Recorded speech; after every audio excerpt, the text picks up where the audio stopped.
안녕하세요.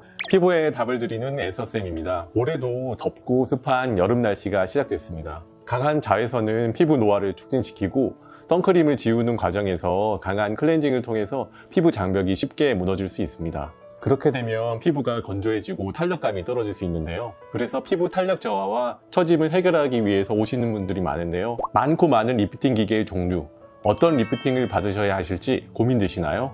피부과 전문의가 앤서를 드리겠습니다.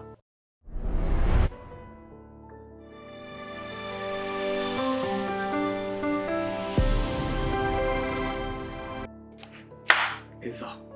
리프팅 후기를 보게 되면 어떤 사람은 효과가 굉장히 좋다고 하고 어떤 사람은 효과가 별로라고 해요. 혹시 왜 이런 현상이 발생할까요? 먼저 내가 받게 되는 리프팅 기계의 원리를 하나하나 찬찬히 살펴보도록 하겠습니다. 리프팅 장비들은 종류도 매우 많고 해마다 새로운 장비들이 쏟아져 나오고 있는데요. 그 핵심 원리에 대해서는 크게 두 가지로 나눌 수 있습니다. 첫 번째 핵심 원리는 진피 리모델링입니다. 진피가 뭘까요? 이를 알기 위해서는 피부의 구조를 살펴볼 필요가 있습니다. 피부는 갑옷 역할을 해주는 각질층과 그 아래 각질층을 유지하게 만들어주는 표피층이 있고 그 아래쪽에 바로 진피층이 존재합니다. 진피는 표피가 제대로 생성되도록 도와주고 재생도 도와주고 피부의 쫀득함을 유지시켜주는 피부의 메인층인데요. 이 진피층에는 피부의 탄력에 도움이 되는 콜라겐과 엘라스틴이라고 하는 그 단백질이 존재합니다. 노화가 일어날수록 콜라겐이나 엘라스틴 같은 필요한 단백질들이 양도 줄어들고 구조 자체가 얼기설기 좀 흐물해집니다. 의사들이 재밌는 것을 하나 발견했는데요. 이 진피가 너무 강한 열에 노출될 경우에는 화상을 입게 되지만 대략 40도에서 43도 이하의 열을 받게 되면 화상은 입지 않으면서도 필요한 탄력 단백질들이 늘어나는 것을 발견했습니다. 유레카! 이게 사실 대발견인데요. 이 말인즉슨 피부 노화를 늦출 수 있는 방법을 알아냈다는 것이에요. 탄력 단백질 증가 이외에도 고주파 자체가 생체 신호를 조절해서 피부 재생에 도움 줄 수 있다는 여러 가지 기전들이 제시된 바들이 있습니다. 쉽게 말하면 화상을 입지 않을 정도의 온도로 피부를 수비드 형식으로 굽게 되면 1차적으로는 즉각적인 단백질 수축에 의해서 피부가 좀 쪼그라드는 효과가 있고요. 그게 피부 타이트닝 효과입니다. 그 이후에 한 달 이상의 시간을 거치면서 피부 콜라겐이 재생되는 등의 효과로 인해서 진피 리모델링이 일어나게 됩니다. 진피 리모델링 효과를 손으로 표현하자면 이렇게 나타낼 수 있습니다. 피부가 안쪽으로 달라붙는 느낌. 많은 장비들이 이를 위해서 개발되었고요. 원리는 고주파를 이용하거나 마이크로주파를 이용하거나 장파장에 레이저를 주사하거나 등 다양하지만 핵심 원리는 동일합니다.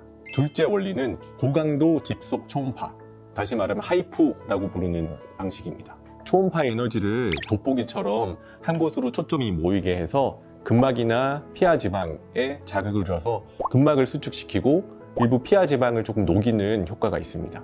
필연적으로 초음파 에너지가 모이는 초점 부위에는 열이 발생하지만 진피 리모델링을 일으키는 것처럼 전체적인 열을 가하지 못하고요. 초점이 맺히게 되는 근막 부위에 수축이 일어나고 그리고 지탱인대라고 부르는 피부와 안쪽 구조를 연결시켜주는 인대를 자극해서 수축을 시켜주는 작용이 있습니다. 그리고 지방 부위에 조사될 경우에는 지방을 줄이는 효과도 있습니다. 하이프 계열 장비들의 효과를 손으로 표현드리자면 해머 끝을 양쪽으로 잡아서 올리는, 위로 올리는 이런 효과로 나타낼 수 있습니다.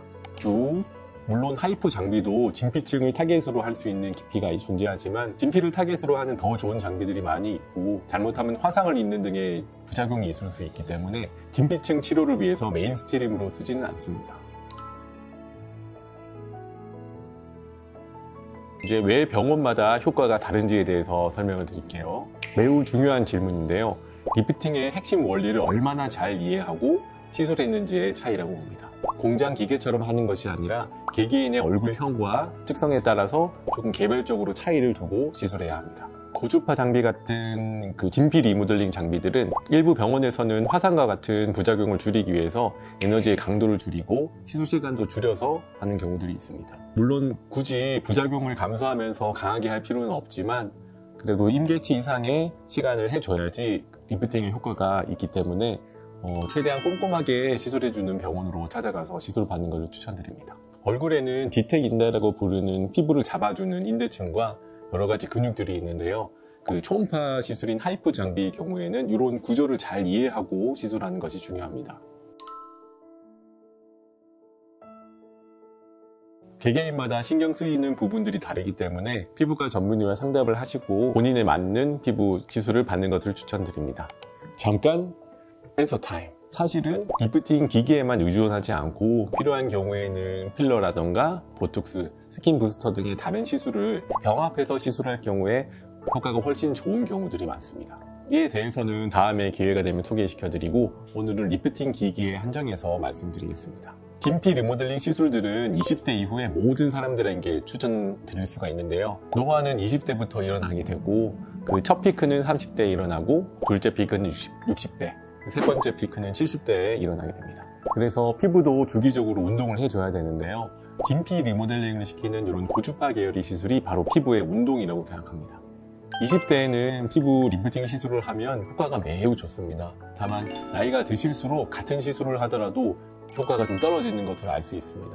그래서 리프팅 시술은 가능한 빨리 하시는 게 좋고요. 노화는 현재 진행형이기 때문에 언제 시작하든 늦는 건 없습니다. 다만 빨리 시작할수록 조금 더 운동을 일찍 시작하는 것처럼 피부 노화를 더 효과적으로 늦출 수 있습니다. 솔직히 말씀드리면 피부 노화에 관심 있는 분이시라면 지금이라도 언제든 시작하지 않을 이유가 없다고 생각합니다. 대표적인 고주파 계열의 리프팅 장비로는 더마지, 물리지오, 인모드 3D 같은 장비들이 있고요. 각 시술별 특징은 추후에 알려드리도록 하겠습니다. 아래로 처진 살을 위로 올리는 시술에는 초음파 시술, 카이프 장비들을 추천드립니다.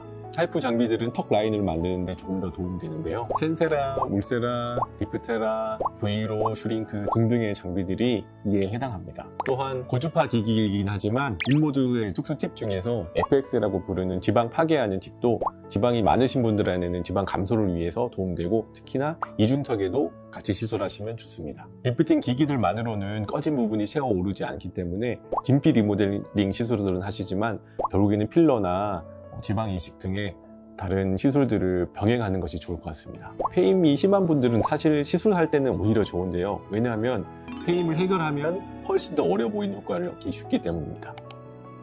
매번 다양한 리프팅 기기들이 출시되고 있습니다. 새로 출시된 기기들을 저도 한 번씩 받아보고 싶은데요. 하지만 제가 여기서 정답을 드릴게요. 핵심 원리는 변하지 않았고요. 새롭고 비싼 장비들이 항상 좋은 것만은 아닙니다. 리프팅은 운동하는 것처럼 꾸준히 해야 되기 때문에 가성비가 좋은 장비를 잘 선택하시는 것이 좋다고 생각합니다. 오늘 영상이 리프팅 기기를 선택하실 때 조금이라도 도움이 되셨으면 합니다. 다음 시간에 더욱 유익하고 재밌는 이야기로 찾아뵙겠습니다. 구독, 좋아요, 알림 설정.